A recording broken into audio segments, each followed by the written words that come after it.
Cek cek 1 2 3. Ya, bismillahirrahmanirrahim. Assalamualaikum warahmatullahi wabarakatuh. Halo semuanya. Selamat pagi, siang, sore, ataupun malam teruntuk teman-teman mahasiswa-mahasiswi, khususnya dari Fakultas Ilmu Pendidikan Universitas Negeri Jakarta yang lagi dengerin podcast ini. Kalian semua apa kabarnya nih? Semoga di tengah kondisi yang masih seperti ini, kalian selalu dalam keadaan sehat walafiat ya. Amin amin ya robbal alamin. Kembali lagi di VIP Talks. Sebelumnya perkenalkan, nama saya Cynthia Lani. Saya biasa dipanggil Cynthia atau Lani. Saya merupakan mahasiswi program studi pendidikan guru sekolah dasar angkatan 2019. Saat ini, saya juga aktif sebagai staf di Departemen Pendidikan Badan Eksekutif Mahasiswa Prodi Pendidikan Guru Sekolah Dasar atau BMPPGSD tahun 2020. Pada VIP Talk kali ini, bahasannya itu akan memuat sesuatu yang spesial. Wah, kenapa tuh? Karena saya akan coba untuk sharing-sharing mengenai prestasi bersama salah seorang kakak dari PGSD juga. Nah, berhubungan dengan prestasi, kakak yang akan sharing ilmu bersama kita nanti merupakan seorang mahasiswa berprestasi. Beliau adalah mahasiswa berprestasi atau Mawapres PGSD tahun 2019. Dan beliau juga merupakan mahasiswa berprestasi Fakultas Ilmu Pendidikan tahun 2020. Wah, penasaran gak nih kira-kira? Siapakah dia? Oke deh, Sungja kepada kakak dipersilakan. Oke, terima kasih Cynthia Lani dari BMPPGSD ya. Wah, Masya Allah sekarang PGSD BEM-nya udah keren banget ya, udah membuat agenda podcast seperti ini, podcast motivasi gitu ya. Semoga bisa semakin berkembang dan semakin jaya ya ke depannya. Semangat ya BMP. Baik, bismillahirrahmanirrahim. Assalamualaikum warahmatullahi wabarakatuh. Halo semua, perkenalkan nama saya Eliana Hidayat. Saya biasa dipanggil Eliana atau El. Saya berasal dari Program Studi Pendidikan Guru Sekolah Dasar Fakultas Ilmu Pendidikan Universitas Negeri Jakarta angkatan 2017. Pada saat ini saya sedang menduduki tahun keempat perkuliahan, yaitu menuju semester 7. Dan pada tahun 2019 alhamdulillah saya diberikan kesempatan untuk menjadi juara 1 mahasiswa berprestasi PGSD 2019, dan pada tahun 2020 alhamdulillah saya diberi kesempatan untuk menjadi bagian dari forum mahasiswa berprestasi Fakultas Ilmu Pendidikan, dan pada saat pemilihan saya dianugerahi predikat KTI terbaik 2020. Jadi gitu guys, seperti yang udah dikatakan tadi, Kak Eliana ini sebagai batch KTI atau karya tulis ilmiah terbaik dalam Mawapres Fakultas Ilmu Pendidikan tahun 2020. So, di podcast kali ini kita akan sharing bersama Kak El tentang karya tulis ilmiah atau KTI. Eits, tapi jangan pada bosan dulu ya sebelum mulai. Karena di podcast ini juga akan berisi tentang motivasi dan ilmu yang pastinya akan bermanfaat banget bagi saya khususnya dan juga teman-teman yang mendengarkan. Pokoknya nanti pembicaraan beberapa menit ke depan itu pastinya akan keren banget lah. Nah, sebelum masuk ke pembahasan tentang karya tulis ilmiah, saya mau nanya-nanya dulu ke KL. Motivasi Kak Eliana untuk akhirnya mengikuti mahasiswa berprestasi ini apa sih Kak? Oke, motivasi ya Sin. Motivasi mengikuti Mawapres. Sebenarnya ini kisah, kalau menurut saya sih kisah yang tak terduga sih. Jadi gini, awalnya tuh ketika MPA. Saat itu MPA ya, jadi ya kalau sekarang PKKMB, kalau dulu tuh masih MPA. Nah, saya ketika menjadi maba, kebetulan kakak-kakak yang mengisi acara acara MPA itu adalah kakak-kakak Mawapres, dengan segala kisah inspiratifnya, dengan segala motivasinya gitu. Akhirnya yang membuat saya termotivasi ingin bukan ingin menjadi Mawapres, tapi ingin berprestasi gitu akhirnya. Nah, ketika kakak-kakaknya minta kepada kita untuk menuliskan impian kita di kertas satu lembar selama menjadi mahasiswa gitu. Nah, saya waktu itu menuliskan bahwa saya ingin menjadi mahasiswa berprestasi. Sama sekali gak ada terpikiran untuk menjadi Mawapres, tapi ingin menjadi mahasiswa yang berprestasi gitu, dalam artian prestasi di bidangnya gitu, entah itu mengikuti lomba atau lulus cepat dan sebagainya gitu kan. Tapi untuk menyandang Mawapres ini gak kepikiran, karena ketika tahu di semester 4 kalau nggak salah waktu itu saya menjadi MC di kegiatan pemilihan Mawapres yang kakak 2016 angkatan Kak Ajis, Kak Arum dan kawan-kawan. Itu ketika jadi MC, melihat kakak-kakak yang sedang presentasi dengan karyanya yang begitu keren-keren gitu ya, kayak istilah kasarnya tuh ciut duluan kayak ya Allah, bisa nggak ya kayak kakak-kakak itu gitu kan, kayak kakak-kakak yang sekarang.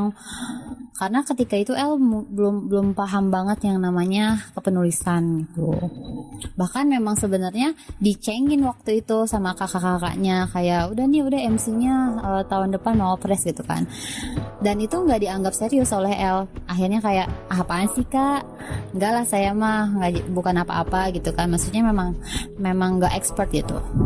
Nah, tapi ketika di semester 4 juga, semester 4 itu saya tuh diajak oleh satu kakak dan saya berkolaborasi dengan satu teman lagi, yaitu mengikuti lomba LKTI. Jadi LKTI itu lomba KTI ya, di Universitas Ahmad Dahlan di Yogyakarta. Nah, itu tuh benar-benar kesan pertama, lalu pengalaman pertama El memahami, oh jadi penulisan tuh seperti ini, oh jadi karya tulis ilmiah tuh seperti ini gitu. Di situ dengan berbagai perdebatan, dengan berbagai suka dukanya gitu. Alhamdulillah, walaupun hanya masuk 10 besar, tapi pengalamannya, pembelajaran tuh banyak sekali di situ, yang akhirnya ketika di pemilihan Mawapres di angkatan ketika saya semester 5, alhamdulillah itu bisa dilakukan gitu. Walaupun memang sebenarnya juga saat di semester 5 itu pun El nggak punya niat, ya udahlah nggak usah, biarkan yang lain aja gitu kan. Tapi alhamdulillahnya tuh kakak-kakak yang sudah menjadi Mawapres mendukung gitu, ayo El maju, jangan sampai kesempatannya terbuang gitu kan. Nah, akhirnya alhamdulillah saya ikut dan hanya 1 minggu memikirkan yang namanya ide untuk karya tulisnya gitu. Oh ya, selain dari yang tadi disebutkan pun El sempat meneliti gitu. Kalau meneliti salah seorang anak binaan atau anak didik El ketika El privat gitu. Jadi anak ini tuh sebenarnya punya sifat yang atau sikap yang spesial gitu. Tapi bukan anak spesial, bukan anak berkebutuhan khusus gitu. Cuma akhirnya ketika El belajar dengan anak ini, rasanya ingin dibuatkan sesuatu buat dia biar punya semangat belajar gitu. Nah, akhirnya dengan waktu yang seminggu itu alhamdulillah terrealisasikanlah suatu produk yang bisa dijadikan itu tuh untuk anak yang waktu El privatkan kayak gitu. Wah, Masya Allah. Kalau KL aja bisa termotivasi untuk akhirnya berprestasi, kita pastinya harus bisa juga dong menjadikan diri kita ini sebagai seorang yang berprestasi, tentu dalam bidangnya masing-masing. Yang pertama itu kita bisa mulai dengan seperti ikut-ikut lomba, karena itu merupakan hal yang sangat bermanfaat bagi diri kita. Terus nih ya Kak, Kan kakak sebagai KTI terbaik, saya jadi penasaran. Apa saja pengalaman KL yang mungkin seperti suka dan duka di saat kakak mengerjakan KTI? Untuk suka duka pembuatan KTI Mawapres, jadi KTI ini berawal dari pemilihan Mawapres di Prodi, yaitu pada akhir tahun 2019. Nah, di pemilihan Mawapres 2019 di akhir tahun ini, sebenarnya yang tadi pembuatannya itu hanya 1 minggu, kurang lebih 1 mingguan gitu. Karena emang awalnya tuh saya nggak berniatan untuk mengikuti Mawapres ini gitu. Pun juga dilihat yang daftar ketika itu ada sampai 20 lebih gitu, 20 orang yang akhirnya mendaftarkan menjadi Mawapres gitu. Kalau gak salah tuh waktu itu daftar H-1 menuju penutupan gitu. Nah itu pun karena tadi dukungan dari orang tua, dari kakak tingkat, dari teman-teman terdekat gitu. Ayo maju gitu kan. Nah suka dukanya itu alhamdulillahnya tuh kalau sukanya ya akhirnya si pemikiran terrealisasikan gitu ya ke dalam tulisan gitu. Walaupun memang KTI Mawapres ini bentuknya bukan sudah jadi produk gitu, masih dalam bentuk gagasan yang akan membuat sesuatu gitu. Jadi masih bentuk gagasan, belum terrealisasikan karena beda ya KTI Mawapres sama KTI yang biasanya. Kalau KTI Mawapres di sini hanya sampai bab 4, tapi kalau KTI dalam lomba-lomba itu sampai bab 5 gitu. Sampai ada penelitian dan perhitungan dan sebagainya. Kenapa akhirnya bisa 1 minggu? Karena hanya studi pustaka dan mencari masalah yang memang ingin diselesaikan atau didapati jalan keluarnya gitu. Tapi dalam waktu yang seminggu itu jujur sistem SKS sih iya, kayak kalau SKS kan sistem kebut semalam gitu. Kalau ini sistem kebut seminggu gitu kan. Bab 1 sampai bab 4 harus selesai sama seminggu. Ya memang akhirnya yang dikorbankan adalah badan kita sendiri, pikiran kita gitu. Yang biasanya tidur lebih cepat, ini tidur dulu baru nanti malamnya bangun, sampai pagi nggak tidur gitu kan. Bahkan pikiran juga kemana-mana, apalagi ketika itu masih punya amanah di organisasi gitu. Jadi entah organisasi, keluarga, dan penulisan ini tuh memang benar-benar menguras pikiran dan tenaga gitu kan. Tapi alhamdulillah ketika memang Allah memberikan izin gitu, Allah meridhoi segala sesuatunya itu ya berjalan begitu aja dan lancar gitu, alhamdulillah. Dan selama pemberkasan itu semuanya dilancarkan dan proses penyusunan pun berjalan dengan lancar, karena memang ketika selama penyusunan tuh ada yang setidaknya bisa observasi, yaitu yang anak diprivatkan itu.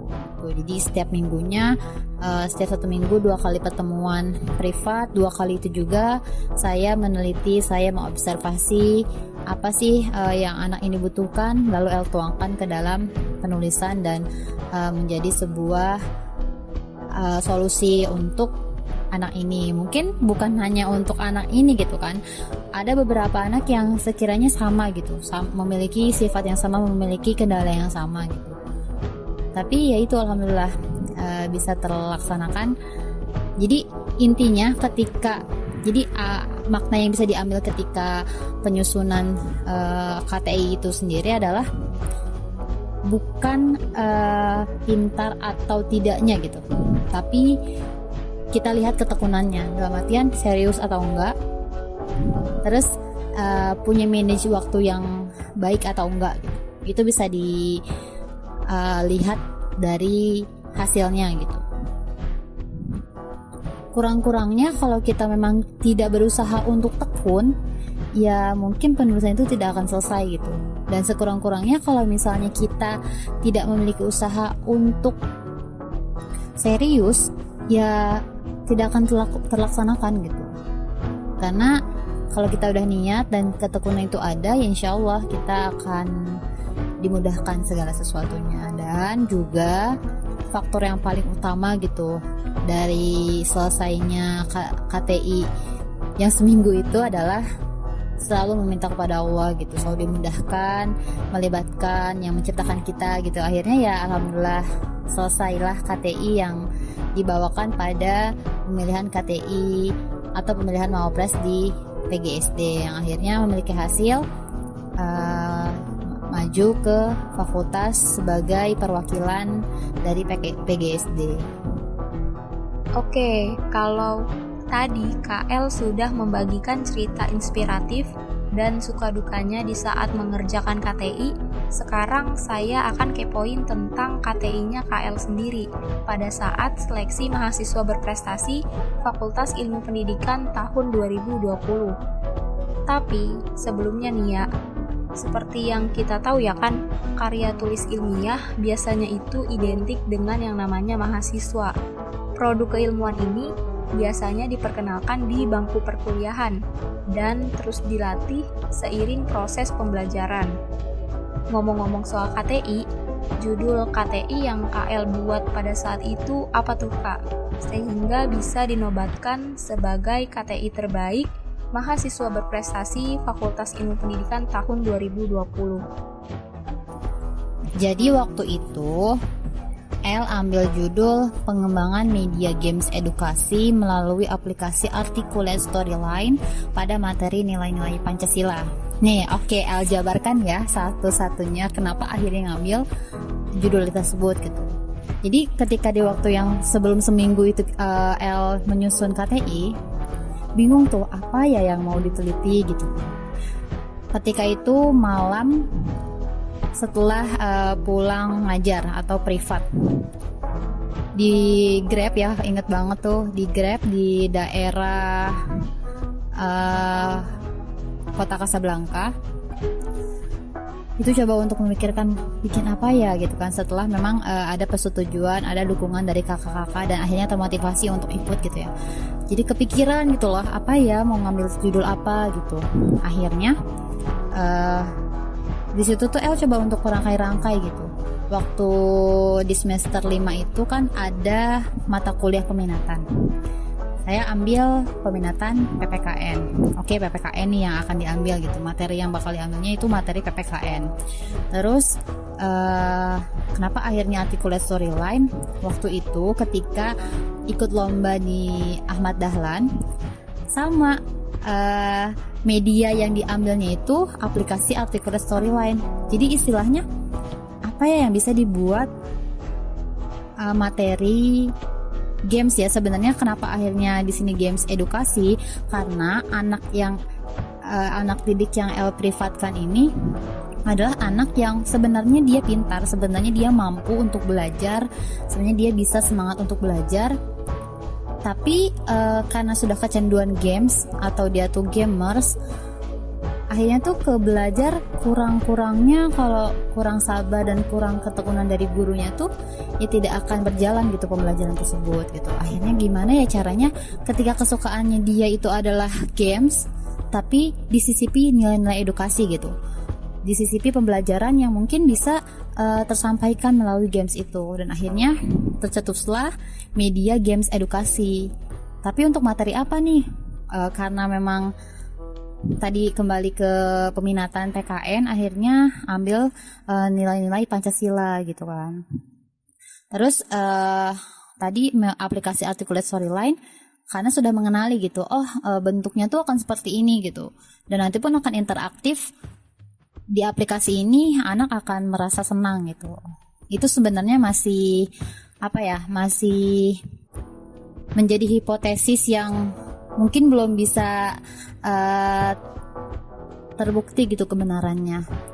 Cuman ketika pengalaman lomba di Ahmad Dahlan ini, LKTI ini, ketika dimainkan ya Articulate Storyline ini adalah menarik gitu, menarik untuk entah untuk guru atau untuk anaknya sekalipun gitu.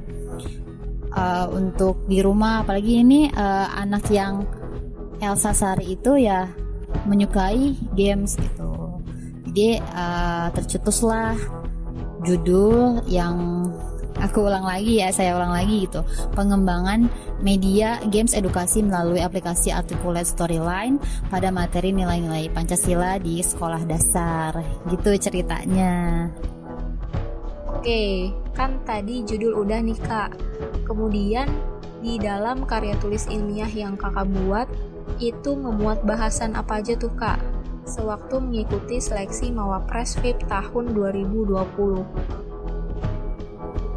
Soal bahasan KTI di Pilmapres FIP ya. Jadi sebenarnya Pilmapres PGSD dengan Pilmapres FIP saya menggunakan KTI yang sama dengan judul yang sama gitu. Nah, di dalam KTI tersebut membahas soal satu produk di mana produk ini dapat menjadikan solusi bagi pembelajaran anak yang menyukai games.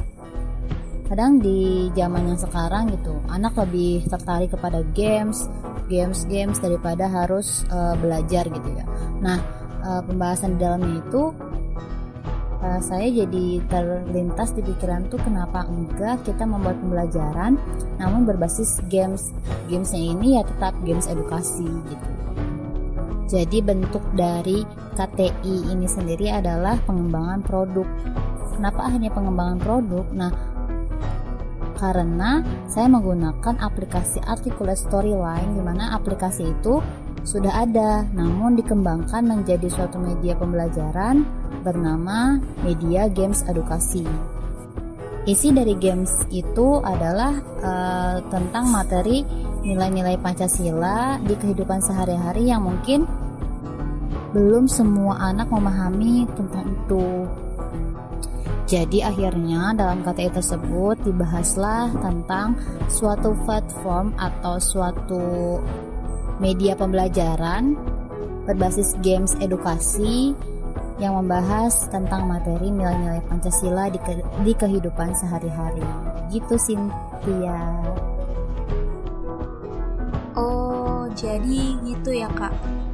Ya, semoga dengan dimulainya dari karya tulis ilmiah yang Kakak buat itu bisa untuk akhirnya benar-benar menjadi sebuah produk yang bermanfaat bagi siswa dan juga guru di dalam pembelajaran. Karena kan kita prodi pendidikan guru sekolah dasar ya Kak, pastinya harus terus menciptakan produk-produk yang menjadi solusi bagi guru agar siswanya itu terus semangat untuk belajar. Selanjutnya saya mau nanya nih Kak, tips-tips untuk menjadi seorang mahasiswa berprestasi menurut Kak Eliana sendiri ada apa aja tuh Kak? Ya kali aja gitu kan, saya ataupun teman-teman lainnya bisa seperti KL yang menjadi bagian dari Forum Mahasiswa Berprestasi Fakultas Ilmu Pendidikan. Tips dan trik menjadi Mawapres. Sebenarnya nggak terlalu spesifik sih. Cuman ketika kita membicarakan bagaimana kita menggapai suatu achievement gitu, yaitu jawabannya satu, adalah ketekunan. Segala sesuatu yang kita inginkan, segala sesuatu pencapaian gitu yang akan diri kita capai, ya itu semuanya butuh pengorbanan gitu. Butuh yang namanya usaha juga, butuh yang namanya pastinya ketekunan. Sekarang percuma ketika seseorang itu dianggap pintar, ketika seseorang itu dianggap cerdas, namun ia tidak memiliki ketekunan dalam hidupnya, ia akan nihil akhirnya. Karena sifat tekun itu salah satunya adalah ingin belajar. Ia selalu merasa ia memiliki kekurangan, ia masih sangat kurang dari yang lain gitu, yang akhirnya terpicu untuk wah saya harus belajar gitu. Karena untuk mencapai segala sesuatu itu kita harus belajar dengan tekun. Ya insya Allah teman-teman yang lain setuju ya dengan hal ini. Kita nggak akan semerta-merta mendapatkan sesuatu yang kita inginkan kalau tanpa ada usaha, betul? Nah usaha disinilah yang menimbulkan suatu proses belajar, begitu. Dan tips triks untuk teman-teman semua gitu ya. Yang paling pertama harus kita tanamkan dalam hati, kita nggak boleh minder. Itu yang paling utama, itu kita nggak boleh minder dengan orang lain. Percaya dengan diri sendiri, percaya dengan kelebihan diri sendiri, bahwasannya ya kita masing-masing memiliki kelebihannya sendiri gitu. Allah menciptakan kita dengan segala keragamannya gitu, dan kita punya porsinya masing-masing, percaya itu aja. Maka ketika kita mengawali segala sesuatu dengan minder, yang akan terkikis adalah kepercayaan diri kita, itu pasti. Yang akhirnya kita berat untuk melangkah, kita sulit untuk melangkah, dan akhirnya kita nggak pernah melangkah maju ke depan. Maka sebelum kita mempercayai orang lain, percayailah diri kita sendiri dulu. Karena ketika kita sudah percaya dan yakin akan diri sendiri, akan kemampuan kita sendiri, maka Allah pun yang menciptakan akan memberikan apa yang kita butuhkan. Lalu yang kedua itu adalah kita ingin belajar. Tanamkan dalam hati itu segala sesuatu yang kita lakukan adalah diniatkan untuk belajar. Karena ketika kita merasa memiliki kekurangan, nah kekurangan itu akan sempurna, akan terisi dengan kita ingin belajar. Yang tadinya kita tidak tahu, akhirnya kita tahu kan. Itu yang kedua, ingin belajar. Nah, yang selanjutnya itu adalah kita harus mampu membuka diri kita terhadap orang lain.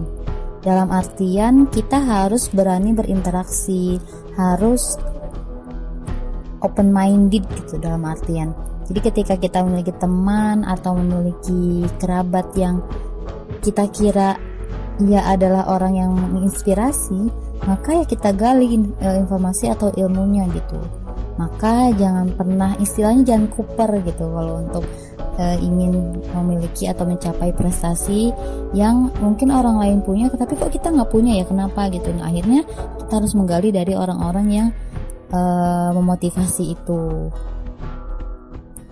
Dan mungkin yang terakhir adalah belajar dari pengalaman. Pengalaman itu sangat-sangat berharga sih. Aku sendiri gitu ya, merasa pengalaman yang pernah dilalui itu ya belum tentu orang lain lalui gitu. Maka akhirnya kita bersyukur kita bisa melewati segala sesuatu yang bisa dibilang indah gitu, indah dan bisa memberikan manfaat dan makna terhadap kehidupan kita. Jangan pernah iri dengan kehidupan orang lain, karena mungkin saja segala sesuatu yang kita irikan itu adalah banyaknya menderita gitu. Ya, jadi guru terbaik dalam kehidupan adalah pengalaman. Nah, ketika tips dan trik itu yang 4 tadi dilakukan, ya tinggal actionnya. Action gimana itu akan berproses. Ketika memang kita tekun, tidak minder dengan orang lain, dan diniatkan untuk belajar, juga open minded dengan semua orang, dan selalu menghargai suatu pengalaman kita yang pernah kita lakukan gitu. Ya itu prosesnya, insya Allah gitu. Bagaimanapun hasilnya, yang penting kita ikhlas menjalani, dan hasil pun tidak akan mengkhianati usaha kita. Intinya yakin dengan diri sendiri, because you are amazing. Masya Allah, luar biasa. Jadi gitu ya teman-teman, tips-tips dari KL untuk menjadi seorang mahasiswa berprestasi.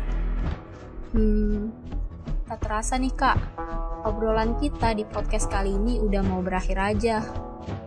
Tapi mungkin sebelum ditutup, ada kali ya sebuah kata-kata atau kalimat yang sekiranya itu bisa memotivasi kembali teman-teman VIP atau teman-teman lainnya agar makin berprestasi ke depannya. Wow, udah mau berakhir aja nih Yasin. Oke, bismillah ya. Kata-kata terakhir mungkinnya ini dari saya untuk mahasiswa VIP dimanapun kalian berada gitu. Teman-teman VIP yang akhirnya bingung gimana sih dan apa sih berprestasi itu, Dan gimana sih Kak caranya gitu kan? Sebenarnya kita harus menanamkan sebuah prinsip bahwa berprestasi itu tidak harus melulu yang punya basic pintar gitu. Maksudnya yang memiliki standar IQ di atas rata-rata gitu. Namun balik lagi, ketika kita ingin berprestasi, maka ketekunan dan kegigihanlah kuncinya. Karena ya tadi, ketika kita tekun gigih, maka kita akan mampu menghargai suatu proses yang akhirnya kita lebih terpacu untuk lebih kreatif, lebih terbuka jalan pikirannya untuk menjadi manusia-manusia yang lebih bermanfaat bagi masyarakat sekitar itu. Karena berprestasi itu jangan hanya untuk diri sendiri. Prestasi itu juga harus memiliki benefit untuk masyarakat sekitar, entah sharing ilmu atau memotivasi. Istilahnya ketika kita berprestasi ya jangan mau pintar sendiri itu. Jadi walaupun kita hanya memiliki kelebihan yang tidak seberapa dengan orang lain, maka sharinglah dan bagikanlah kepada teman-teman yang mungkin belum memiliki hal seperti kita, kayak gitu. Tapi ingat, berprestasi itu bukan hanya untuk mahasiswa berprestasi atau mawapres ya. Banyak wadah, banyak tempat untuk akhirnya kita jadikan tempat untuk berprestasi gitu. Untuk menuangkan semua kreativitas kita, semua inovasi kita, dan ide cemerlang kita untuk Indonesia ke depannya. Khususnya untuk dunia pendidikan ya. Berat sekali di Indonesia ketika kita memikirkan atau membicarakan soal pendidikan. Nah, tugas kita adalah untuk meningkatkan kualitas pendidikan tersebut agar Indonesia lebih di atas rata-rata lah gitu pendidikannya untuk di bidang pendidikan ini khususnya ya. Namun tidak menutup kemungkinan untuk bidang-bidang lainnya. Dan terakhir untuk teman-teman mahasiswa FIP 2018-2019, saya tunggu ya, khususnya untuk PGSD dulu nih tahun ini, mungkin di menuju akhir tahun atau pertengahan itu akan ada insya Allah pemilihan mahasiswa berprestasi tahun 2020 di tingkat prodi yang akan dikirimkan untuk mahasiswa berprestasi tingkat fakultas. Siap-siap, coba dipikirkan kemana kalian akan melangkah.